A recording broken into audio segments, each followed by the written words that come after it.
have a sincere question for the people who are saying that their life is in shambles because Trump is in office. What is materially worse about your day-to-day life because of Trump? Hey, I'm not MAGA, don't scroll. And as an able-bodied, cisgendered white male, I'm going to answer this question because I feel that that's the only group you can possibly even be posing the question to right now, right? That's the only demographic of people that you could legitimately and unironically be posing that question to, because it should be just blatantly and overwhelmingly obvious that groups outside of that demographic have massive upheaval in their lives, massive damage to their existence already, right? You have to understand that. There's no possible way that you're posing that question to Latino people, right? There's no possible way, with families being ripped apart, with people being kidnapped, abducted off of the streets, families just being devastated and ripped apart, people being whisked away to foreign torture prisons. There's no way you're asking that group of people how their life has been impacted, right? There's no way you're asking black people how their lives have been impacted when every time Trump is in office, hate crimes go up by 35% across the board because they're emboldened, racists are emboldened by the fact that our commander-in-chief is an avowed racist himself. So I know you're not asking that group of people.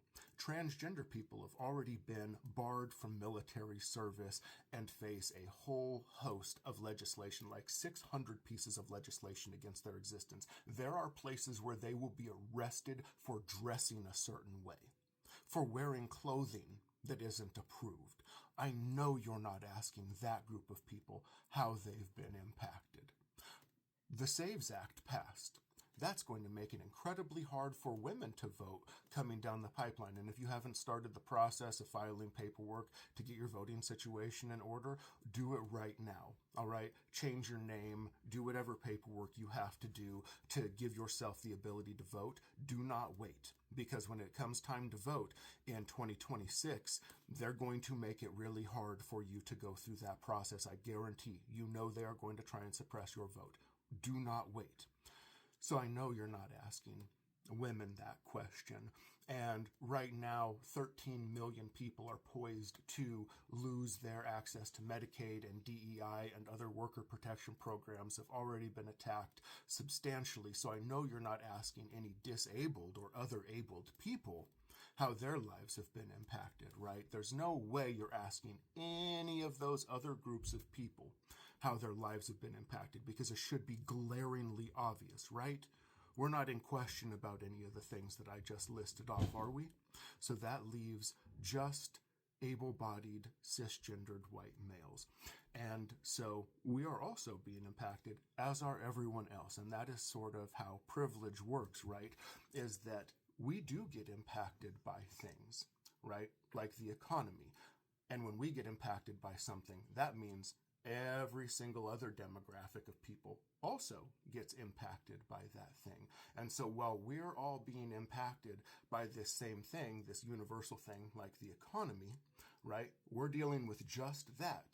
Marginalized groups are dealing with that plus all of the other things that I just listed, plus all of those other barriers. So anybody confused on the concept of privilege, that's about the best example that I can give right there, is privilege doesn't mean you don't experience hardship. It means that you don't experience the additional hardships that marginalized communities do while facing the hardship that all people are facing. And one of those hardships is the economy. Walmart has already announced that prices across the board are going up, right?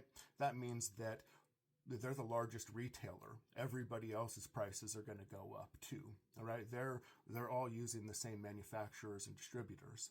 So prices across the board are going up. That is point blank period. That impacts everybody. Full stop. Impacts everybody. And then we haven't even talked about the stock market, right? And the tariffs, and how tons and tons of people have lost their jobs. One of my best friends lost his job as a truck driver along with 39 other people at a small trucking company because of instability in the market because of tariffs, right? So that's another direct impact on even my group of people.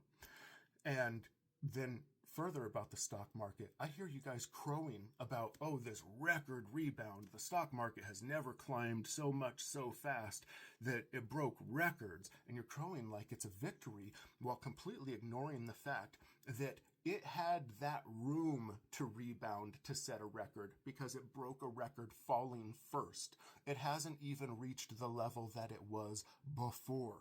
Right? You don't get to say, hey, I created this huge problem and then almost fixed it, and that's a win. It's not like we were going like this and then, oh, look at this record climb. No, we went, huh, and then, huh, almost back to where we were. Right? That's not a victory, especially when you consider the fact that when people talk about the rebound, they just talk about it like it's this, linear bounce back, and that's not what happened.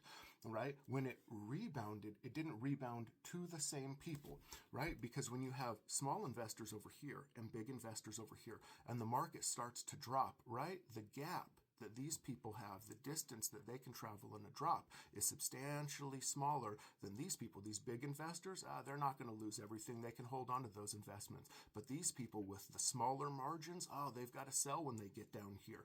And so the market dips and, they've got to get out of it. They don't want to go upside down. And these people, their shares have dropped too, but they can hold out. And not only hold out, since they're big investors, they can buy these small shares that are way low now too. And so as the market rebounds, these people, they've sold. Nothing comes back to them. And these people that were already rich, that bought the dip, that bought all these small investors that couldn't afford to hold onto their stocks, when it rebounds to them.